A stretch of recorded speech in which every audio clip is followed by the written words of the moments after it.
I'm going to begin by saying that the Tippmann X7 Phenom is an absolutely beautiful marker. Right out of the box, it shoots great, shoots fast, looks mean, and is overall just feels great in your hands while you're shooting, and it's really quiet. On this particular gun here, there's a few extra upgrades that I've added. I have the folding foregrip, a 14-inch Trinity barrel, the rails and the red dot sight you see up there, as well as the M16 style stock. Right out of the box, it comes equipped to go full auto. It has the selector switch here. Pop it from safety to semi-auto. This requires no batteries and will fire like any normal paintball gun. Click it up again. You can see the LED lights come on there.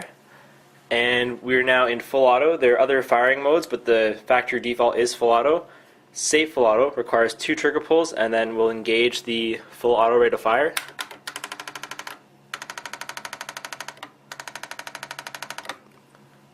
You can hear the solenoid bouncing back and forth in there. Obviously there's no air, so it's a little louder when you have the CO2 attached. But overall, fantastic gun.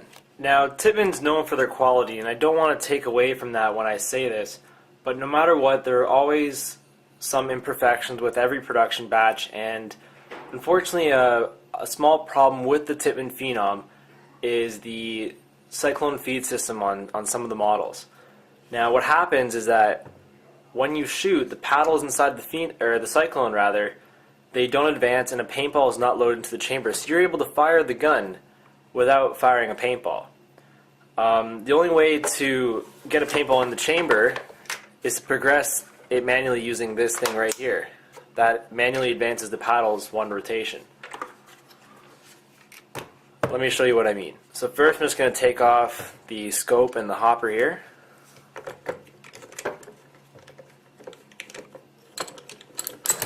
Set that off to the side.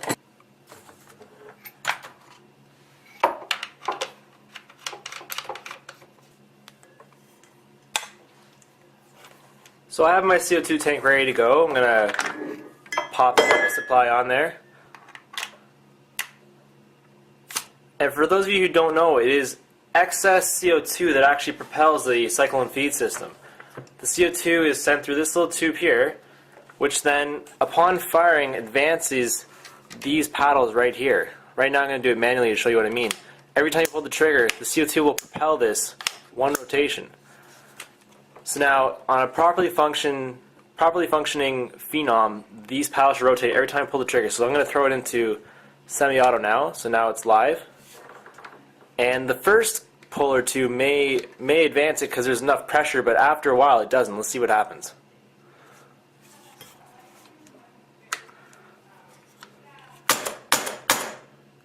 You see there, it gets stuck, and it's not getting enough CO2 through the system to advance those paddles. Not good. So what I did is I got on the phone with Tippmann, described the problem, and within about a week and a half they sent me a part in the mail, and this should fix it. I'm going to walk you through replacing this part.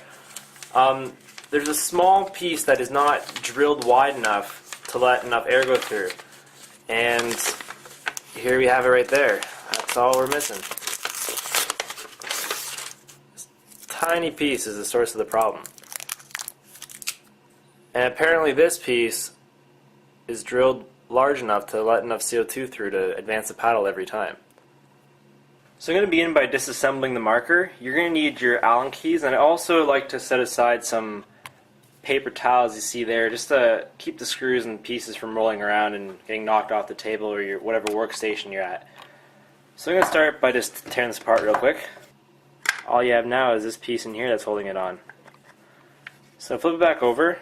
I've already removed the screws, so this thing, carefully lift it off. There we have it, the inside of the gun. You're going to have to move this piece out of the way as well.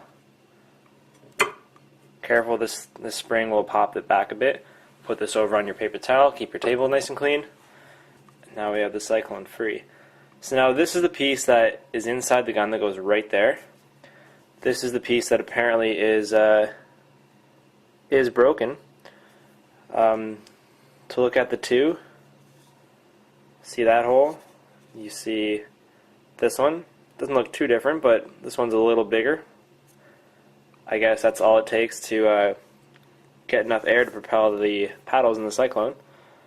So I'm going to just pop this off. Maybe it unscrews, I'm not sure. Alright, so all you gotta do is you have to use a little bit of force. Just dig your nails in there. This will pop out, and then because this is gone, the spring kind of jumps up beyond the hose there. So now take your new piece. You can throw that one out. Take your new piece, and you're going to have to pull the spring back, which is not too easy. It's kind of awkward in your hands. You got to pull that spring back, hold it down, take the small end, and then just force it in there. Like that. That just popped in nice and easy there. Make sure it's nice and snug. Doesn't come out too easy. Perfect. Now we got to reassemble the marker. Now this has to go back in here, which looks like this on the inside. So take it, got to line it up with the hole, pop this end through the large portion of the hole. So you got it like that on this side.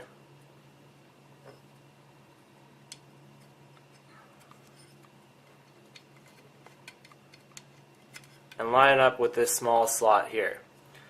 Now after that, you got to take this piece and you got to line up that with this piece.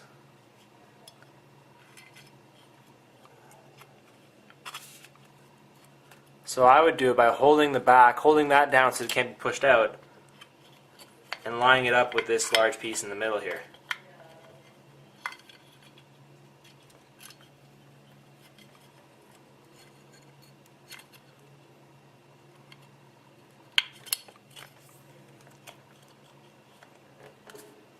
So there we go. It's caught on now. Now there's a lot of pressure though. You got to get this O-ring out to the front. There's a little slot you can see where it lines up, right there.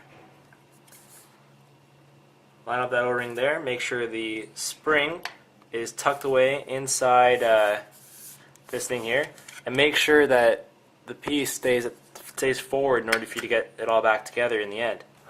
Alright, there we go. So assuming everything went right, this should fix the problem of the paddles not advancing. Let's go ahead and get the CO2 hooked up again.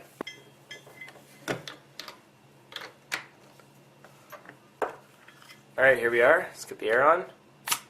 Okay. Put it in fire mode. And let's see what happens. See if we fix the problem. Excellent. Turning every single time now. Alright, just for kicks, let's put it in full auto. Make sure it can keep up with the rate of fire. Excellent. Problem solved. Tippmann takes care of there, guys. Alright, so thanks for watching. Hope this helps some of you out. It's not a huge issue, but the odd Phenom does have that problem. Be sure to call Tippmann up as soon as you can. Get that piece. Follow the video. It's not too hard to do it on your own. And get out and play some paintball.